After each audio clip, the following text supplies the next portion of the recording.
누가복음, 오늘 우리 주신 말씀은 누가복음 5장 17절부터 26절, 누가복음 5장 17절부터 26절 함께 교독하도록 하겠습니다. 제가 먼저 17절 읽습니다. 하루는 가르치실 때에 갈릴리의 각 마을과 유대와 예루살렘에서 온 바리새인과 율법 교사들이 앉았는데 병을 고치는 주의 능력이 예수와 함께 하더라. 한 중풍병자를 사람들이 침상에 메고 와서 예수 앞에 들여놓고자 하였으나 무리 때문에 메고 들어갈 길을 얻지 못한지라 지붕에 올라가 기와를 벗기고 병자를 침상째 무리 가운데로 예수 앞에 달아내리니 예수께서 그들의 믿음을 보시고 이르시되 이 사람아 내 죄 사함을 받았느니라 하시니 서기관과 바리새인들이 생각하여 이르되 이 신성모독하는 자가 누구냐 오직 하나님 외에 누가 능히 죄를 사하겠느냐. 예수께서 그 생각을 아시고 대답하여 이르시되 너희 마음에 무슨 생각을 하느냐. 내 죄사함을 받았느니라 하는 말과 일어나 걸어가라 하는 말이 어느 것이 쉽겠느냐. 그러나 인자가 땅에서 죄를 사하는 권세가 있는 줄을 너희로 알게 하리라. 그리고 중풍병자에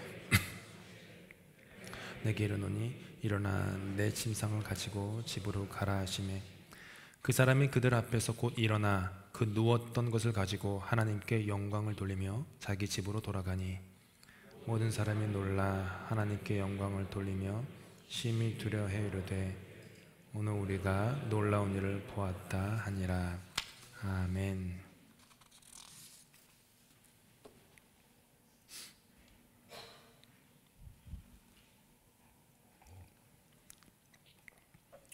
보셨는지 모르겠지만은 1971년도에 개봉된 뮤지컬 영화 지붕 위의 바이올린이 있습니다. 원래는 연극으로 쓰여졌다가 그 다음에 브로드웨이에서 뮤지컬로 60년대 상영이 시작되었고 그게 이제 71년에 영화로 만들어진 것이죠.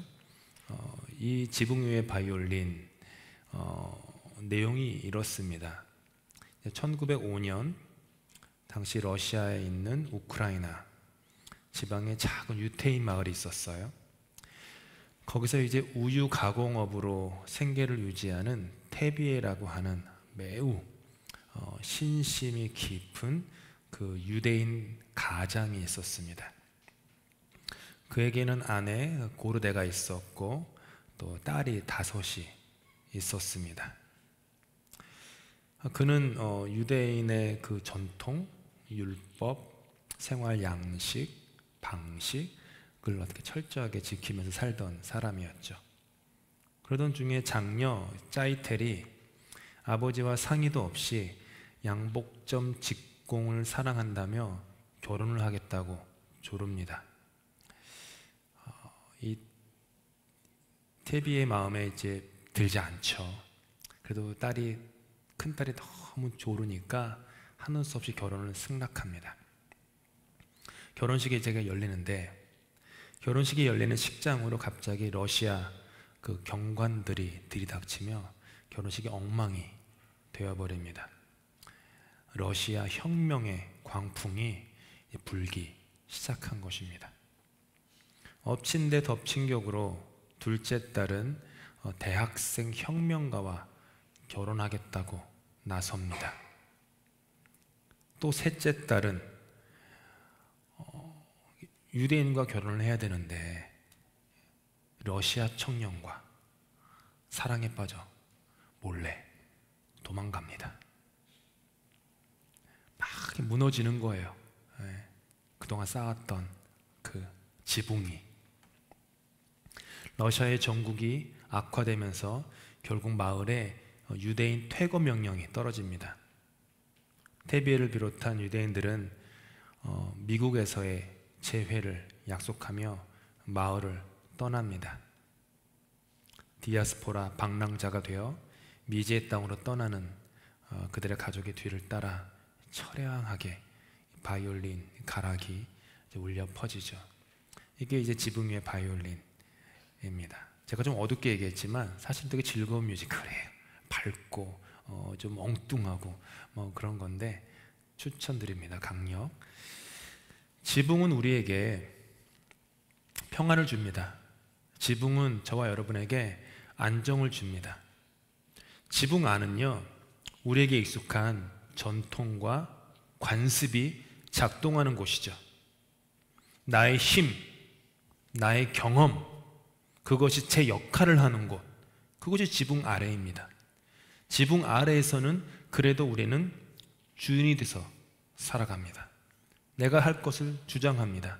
아버지는 아버지의 뜻을, 어머니는 어머니의 뜻을 관철시키며 지붕 아래에서 살아갑니다. 지붕은 이렇게 우리를 지켜주는 보호막, 그리고 익숙함입니다.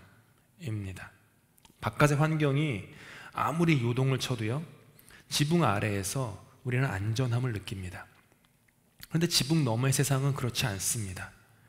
마치 지붕 위에서 바이올린을 연주하는 것, 한번 그 사람을 생각해 보십시오. 지붕 안이라고 하는 곳은 나에게 익숙한 곳, 평안한 곳, 안전한 곳, 내가 생각하고 내가 주장하는 모든 것들이 작동되는 곳이 이 지붕 아래입니다. 집 안입니다.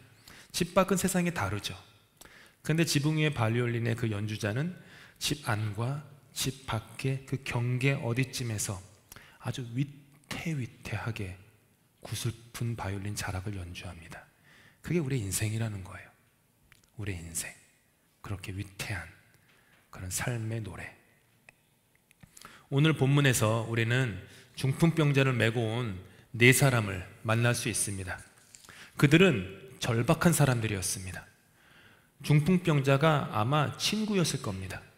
그 친구를 향한 안타까움이 턱 밑까지 차오르는 그런 절박한 사람들이었어요.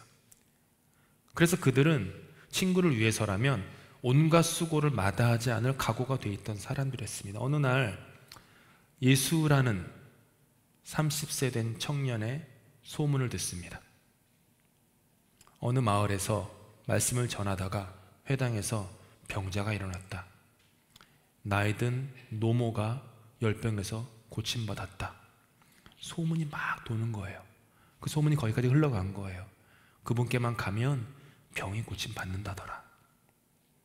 4명의 친구는 조금도 주저함 없이 사랑하는 이 친구를 예수께 데려가야겠다 결심합니다. 그래서 침상에 그를 눕히고 예수님이 계신 그 먼 마을까지 내달립니다. 도착했어요. 집 입구에서 보니까 집안 저만치에 예수님이 계신데 사람이 너무 많은 거예요. 사람이 너무 많아서 들어갈 길이 없는 거예요. 그러니까 길이 막힌 거죠. 근데 이 네 친구들은 아까 절박하다고 말씀드리지 않았습니까? 정말 절박했어요. 그래서 막힌 길 앞에서 좌절하지 않습니다. 앞, 뒤, 좌우를 둘러보아도 도무지 길이 보이지 않는 그때에 4명 중에 한 친구가 갑자기 소리를 지르는 거예요. 위로 올라가자! 지붕 위로 가자! 라고 소리를 지르는 거예요. 이들은요, 앞뒤 좌우에 모든 길이 막혔을 때 하늘을 쳐다보는 법, 하늘을 쳐다보는 법을 알았던 사람들이에요. 여러분의 인생도 마찬가지입니다. 사방팔방, 앞뒤 좌우, 사면초가, 그렇게 인생이 될 때가 있어요. 그때 막힌 것만 보지 말고 뚫린 지붕, 뚫린 하늘을 볼 수 있어야 합니다. 그게 기도입니다. 그게 예배이고요. 그래서 그들은 사랑하는 친구를 메고서 지붕 위로 올라갑니다. 위태로운 지붕 위에서 그들은요, 한 번도 꿈꿔보지 못했던 기적을 연주해요. 누가 먼저랄 것도 없이 기와를 막 벗겨내기 시작하죠. 벗겨보다 보니까 지붕 아래에 있는 사람들이 무슨 일인가 하고 쳐다보는 눈빛과 마주쳐요. 좀 불편한 눈빛, 불편한 시선. 그런 시선과 마주쳐도 아랑곳할 여유가 없어요. 왜요? 이 친구가 중요하니까. 이 친구가 너무 중요하거든요. 사람들의 시선, 평가, 관심 아랑곳하지 않고 계속 지붕을 뜯어내는 거예요. 결국에는요, 내 친구가 침상 크기만큼의 공간을, 지붕 기와를 뜯어냅니다. 그리고 침상 네 귀퉁이에 줄을 매달고 그 침상을 예수님 바로 앞에다가 내립니다. 그리고 그 뜯겨진 지붕 아래에서 그들이 그토록 소망했던 기적이 자기들의 사랑하는 친구에게 일어납니다. 뚫린 지붕 틈을 지나 하늘의 찬란한 빛이 사랑하는 친구에게 내려앉은 것입니다. 구원받은 것입니다. 죄사함을 받은 것입니다. 다시 일어서게 된 것입니다. 제 사무실 위가 교회 지붕입니다. 아시겠지만은 평평한 구조로 되어 있습니다. 설교를 준비할 때면 간혹 갑자기 작은 체구의 사람이 정신없이 지붕 위를 뛰어다니는 것 같은 소리가 나서 깜짝 놀랄 때가 있습니다. 한때는요, 제가 우리 교회 지붕 위에 누가 천막을 치고 사는 거 아닌가? 그 생각을 문득 들 정도였어요. 혹은 덩치 큰 너구리 가족이 살고 있는 건 아닌가? 그런 생각도 했었습니다. 그런데 지금까지의 결론은 뭐냐 하면 까마귀입니다. 이게 지금까지의 결론이에요. 맞을 거예요.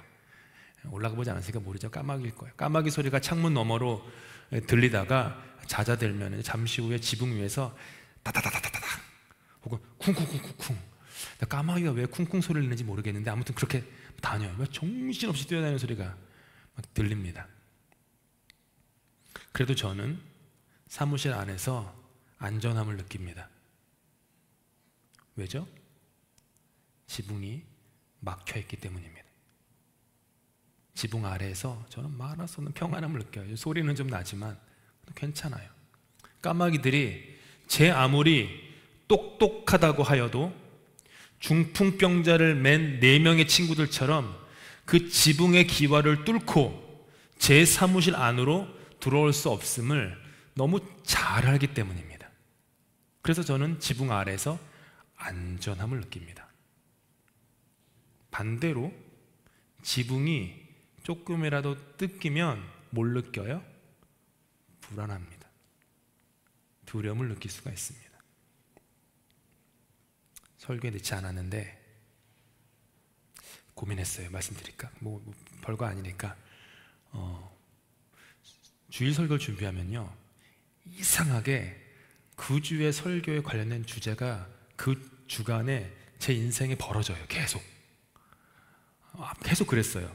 계속 매주마다. 그래서 좀 좋은 주제를 택해야지, 적극적 사고방식을 택할까? 막 이런. 근데 뭐 마음에 감동되는 걸 해야 되니까 그래서 오늘은 지붕 얘기를 해야겠다. 왜냐면 왠지 모르게 지붕이 다가와서 주일부터, 지난주부터 그래 지붕 한번 묵상해 보자, 그렇게 했어요. 지난 K컬처 하는데 목요일인가요? 집주인한테서 연락이 왔어요. 집을 팔아야겠다. 나가라. 거예요. 그래. 그래서 제 아내한테 얘기하니까 제 아내가 막 웃는 거예요. 왜 설교를 그렇게 준비해가지고 지붕이 없어지게 만드냐고. 그래서 내가 겁봐. 내가 설교대로 될 거라고 했지. 지붕이 날아가게 생겼어요. 오늘 지금 30분 후면은 집 보러 온대요. 누가 벌써 마켓에 놓지도 않았는데 나앉게 생겼어요. 그래도 다 살 길은 있습니다. 제가 지금 처음 경험한, 제가 주도적으로 집을 나간 적은 있고 제가 집 소유할 때 집을 판 적은 있어도 누가 자기 집 판다고 나가라는 경우는 처음인데 그래도 이 덕분에 교인들의 삶을 더 깊이 알고 말씀을 알아가니 참 좋겠다. 그래서 아내랑 또 하나님이 또 뚫린 지붕으로 어떤 일을 역사하실까 그렇게 막 기대감이 요만큼 차고 올라요. 그래요. 지붕이 있으면 안전합니다. 지붕이 뜯기면 불안해요. 그게 인생입니다. 지붕은 우리에게 평안과 안전함을 줍니다. 지난 주일에 깊이 묵상하였던 것처럼 예수님이 계신 집의 지붕 아래에는요, 바리새인과 율법 교사들이 있었습니다. 그들은 전통, 관습, 그리고 자기의 유익을 굳게 지키던 사람들이었어요. 지붕이 있었어요, 그 위에. 집안에 있었던 다른 사람들은 뭐 달랐을까요? 아니죠. 저마다의 소위 말하는 개똥철학 정도는 가지고 있었습니다. 각자의 머리에 다양한 색깔의 기와 지붕을 얹혀놓고 그 지붕 아래에서 익숙한 습관과 패턴의 삶을 계속 이어가고 있었습니다. 그런데 지붕 아래의 삶은 익숙함으로 인한 안전함을 줄지는 몰라도 저와 여러분으로 하여금 우리가 한 번도 경험해보지 못했던 새로운 세상, 흘러넘치는 풍성한 삶, 영원한 삶으로 이끌지는 못합니다. 만약 저와 여러분이 욕망의 지붕 아래에 있다면 우리는 영혼의 참된 길을 추구하는 구도자가 될 수는 없습니다. 만약 우리가 자기중심주의의 지붕 아래에 있다면 내 보기에 좋은 대로 행하고 내가 하고 싶은 말 하며 살아갈 뿐입니다. 나에게 유익이 되는 것만 손에 쥐려고 살아갈 뿐입니다. 오만과 편견의 지붕 아래에 있다면 나 자신의 처참하고 비참하고 참담한 죄인의 실체는 보지 못한 채 괜찮은 척, 의인인 척 살아갈 뿐입니다. 물량주의의 지붕 아래에 있으면 한 생명이 천하보다 귀함에도 불구하고 어느덧 그 생명이 신문지 위에 숫자 하나 정도로 전락합니다. 물량주의의 지붕 아래 있으면 크고 많은 것은 언제나 오라라고 하는 환상에 사로잡힙니다. 전통과 고집의 지붕 아래에 있으면 예수님의 길, 예수님이 살아내셨던 새로운 삶의 방식이 아니라 그동안 내가 해왔던 나의 삶의 방식, 습관을 답습합니다. 그래서 지붕이 뚫리면 안 된다고 생각합니다. 그래서 내 머리 위에 있는 지붕을 지켜내려고 안간힘을 씁니다. 지붕이 열리게 되면 지키고자 했던 나의 삶이 불안하고 위태로운 것이 되기 때문입니다. 어떻게 보면 우리 인생은 병원이라는 지붕 아래에서 태어났다가 평생 그 지붕을 지키기 위해서 안절부절하고 두려워하고 불안하면서 내 자녀들을 이 지붕 아래에서, 내 부모를 지붕 아래에서, 우리의 재정을, 우리의 건강을, 평판을, 사람들의 시선을 수없이 많은 그 지붕 안에서 그것을 막 지키고 애쓰다가 결국 피할 수 없는 인생의 종말이 오면 우리는 고작 길이 2m, 높이 45cm, 너비 60cm밖에 안 되는 관짝의 지붕 아래에 갇히게 됩니다. 그것이 인생입니다. 그런데 그렇게 사시렵니까? 지붕 안에서 시작해서 지붕 안에 세계가 전부인 것으로 그렇게 삶을 이어가시겠습니까? 여러분에게는 어떤 지붕이 있습니까? 어떤 지붕 아래에서 여러분은 안전함과 익숙함에 주저앉아 있지는 않으십니까? 혹은 그 지붕 위에 올라가 기와를 벗겨보려고 지금 애쓰시고 계십니까? 오해하지 마셨으면 합니다. 지붕은 소중한 것입니다. 지붕은 우리를 안전하게 해주는 소중한 것입니다. 우리 이 본당의 지붕 덕분에 우리는 지금 안전하게 예배드리고 있습니다. 예배 때 중간중간 창으로 보면 까마귀들이 왔다 갔다 해요. 또 지붕으로 올라가는 거예요. 쟤네들이 제 사무실 쪽으로. 보면 딱 보여요. 설교 중에. 근데 그래도 그들의 소리에 신경 쓰지 않고 까마귀 갑자기 덮치거나 머리 위에 하얀색 뭐를 떨어뜨리거나 그럴 거 걱정하지 않고 그냥 평안하게 예배드립니다. 지붕은 소중한 것입니다. 전통, 관습, 자존심, 율법, 고집, 심지어 개똥 철학도 제 나름의 선한 기능과 역할이 있습니다. 그런데 문제는 그 지붕만이 우리를 안전하게 지켜주는 유일하고도 절대적인 것이 되어버렸을 때, 지붕이 절대적인 진리가 되었을 때 그 지붕은 더 이상 우리를 살리지 못합니다. 하나님은 아브라함이 인류 최초로 신은 여럿이 아니라 유일신이다라는 것을 믿었던 유일한 첫 번째 사람인 아브라함, 믿음의 조상. 아브라함이 그 지붕 아래에 갇히기를 원치 않으셨어요. 그래서 하나님 뭐로 하신 거예요? 아브라함의 지붕을 뺏어가셨어요. 너는 본토, 친척, 내 아버지의 집을 떠나 내가 내게 지시할 땅으로 가라. 무슨 말이에요? 지붕 없이 지내라. 그 말이잖아요. 너에게 익숙해 네 머리를 안전하게 덮던 그 지붕을 벗어버리고 오직 나만 믿으면서 먼 길을 떠나라. 그게 믿음이다. 하나님은 줄기차게 그렇게 하세요. 당신의 사람들을. 하나님의 심판이 뭔 줄 아세요? 하나님의 심판은 누구를 벌하시는 게 아니에요. 사도 바울은 뭐라고 얘기하냐면 하나님이 인간을 향한 하나님의 심판은 그 사람을 내버려 두는 것, 그게 심판이에요. 부모가 자식에게 사랑과 관심이 있으면 잔소리합니다. 좀 좋은 말, 좀 고상한 말로 못해서 자녀의 마음을 상하게 할 수는 있어도 잔소리를 해요. 근데 부모가 자녀에게서 완전히 사랑을 끊어버리면 잔소리 안 합니다. 안 해요. 교인들도 마찬가지죠. 서로 사랑이 있고 관심이 있으면 무슨 얘기를 합니다. 캠프를 하면서도 그냥 애들한테 좋은 얘기를 한 90분 하지만 10 정도는 좀 그런 얘기를 해요. 조용히 해! 이렇게 소리 잘 안 지르고, 저는 안 했어요. 조용히 해! 막 이렇게 하고, 뭐 좀 캄다운 해! 왜 이렇게 정신이 없니? 수많은 얘기를 하는데, 또 인턴들도 보면서 좀 이렇게 해라. 왜 이렇게 자꾸 지각하냐?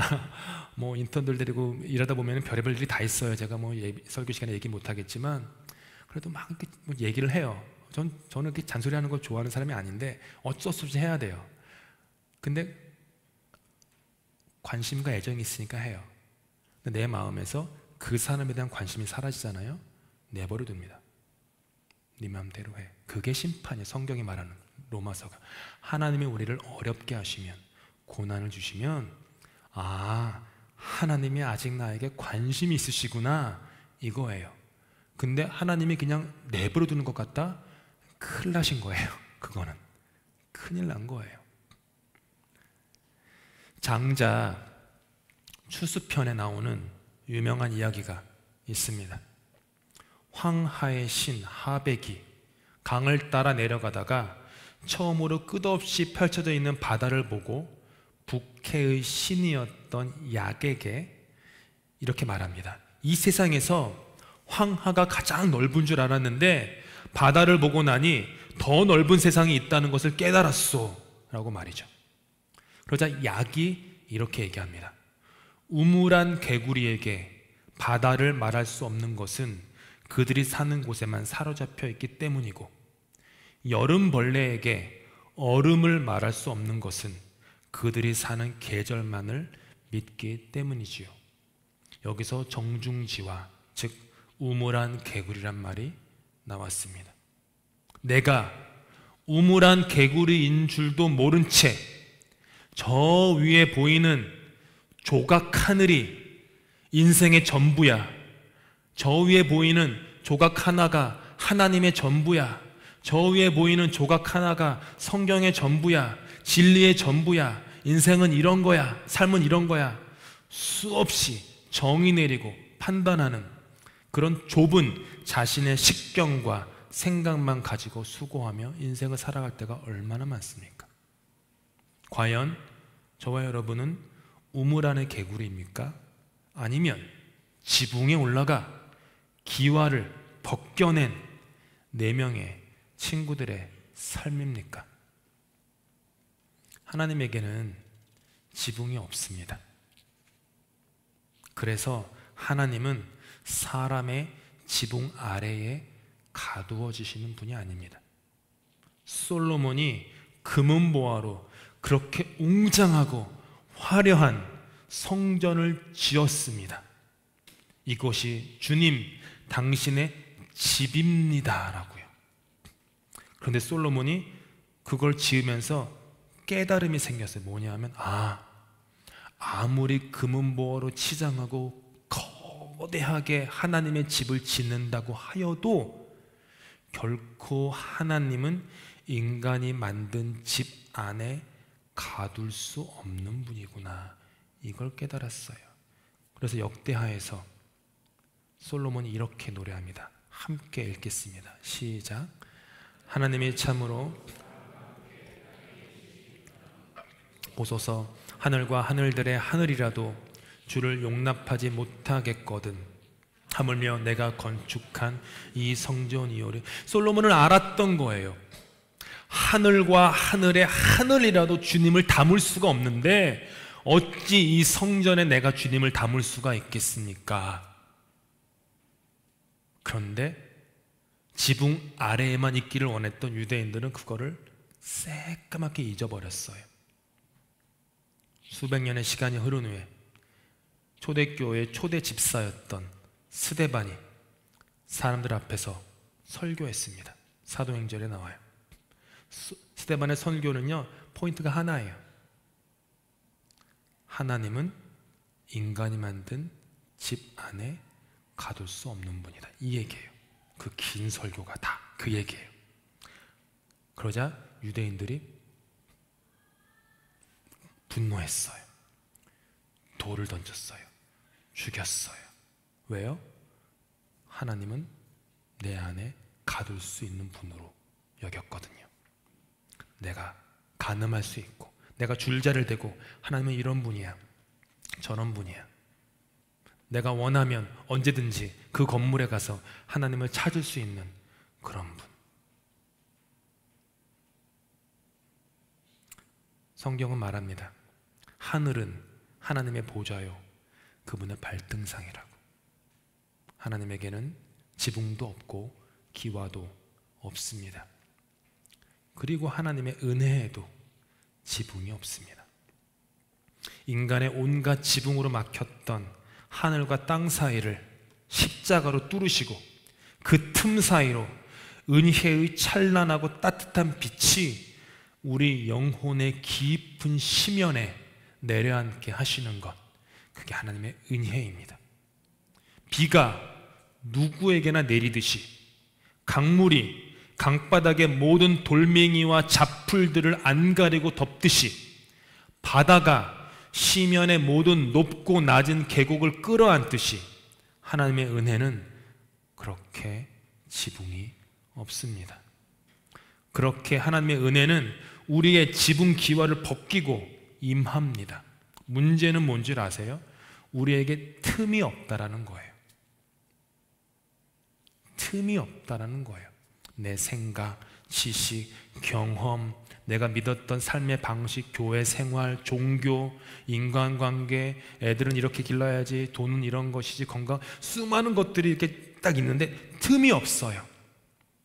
틈이 없으니까 바깥 세상에, 더 넓은 세상에 하나님의 빛과 신선한 공기가 내 영혼의 집 안으로 들어올 수 없는 거예요. 때로는 하나님이 사랑하시는 자, 그 뜻대로 부르심을 받은 자에게는 하나님이 삶의 고난과 환난과 역경을 주셔서 그 지붕 기와를 뜯어내세요. 하나씩 둘씩. 은혜예요. 괴롭히고자 함이 아니라 살리고자 함이에요.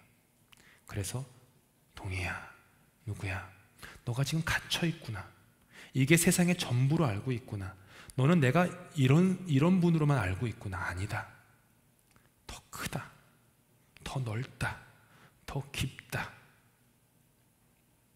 신앙은 안다라고 하는 게 신앙이 아닙니다. 신앙은요, 모른다라고 하는 게 신앙의 시작이에요.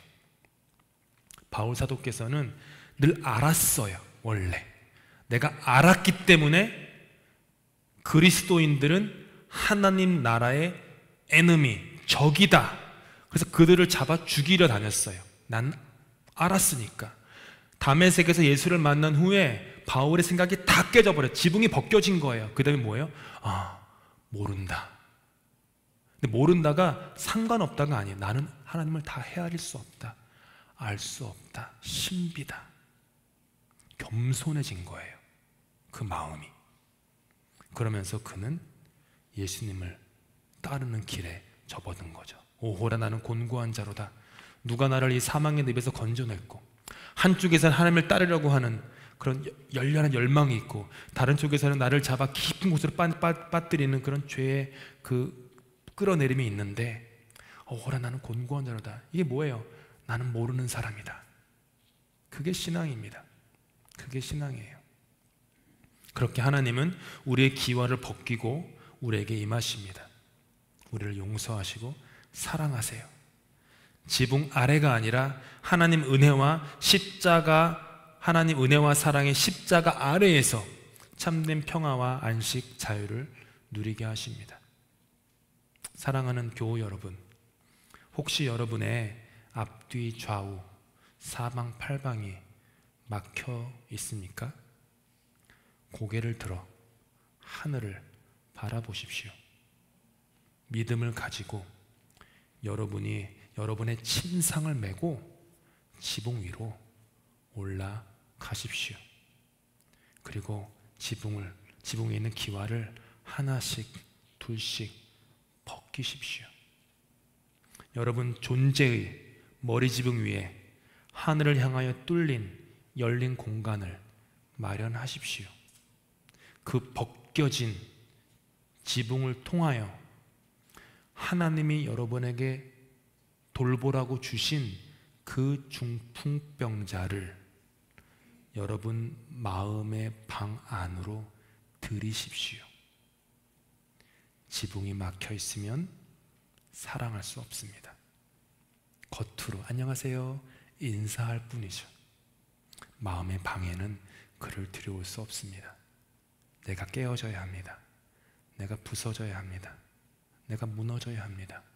그렇게 벗겨진 곳으로 그 존재가, 그것이 나의 아들일 수도 있습니다. 나의 딸일 수도 있어요.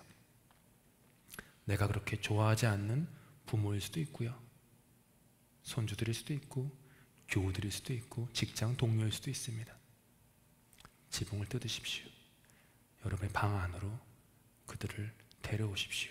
그때 여러분의 삶도 그 4명의 친구들처럼, 그리고 여러분이 모셔드린 그 존재도 중풍병자처럼 한 번도 경험해보지 못했던 새로운 삶, 구원, 그 하늘의 빛, 신선한 공기가 그들의 삶에 내려앉을 것입니다.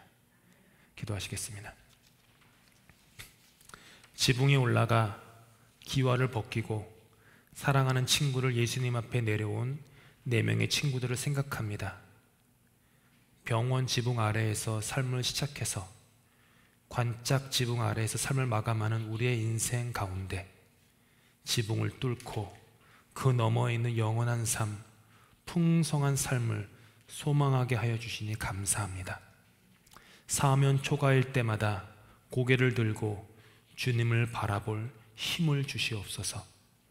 익숙한 삶을 답습하지만 않게 하시고 성령님이 우리에게 원하시는 낯설지만 넓고 깊고 높은 신앙의 삶, 지붕 너머의 삶을 소망하게 하시옵소서.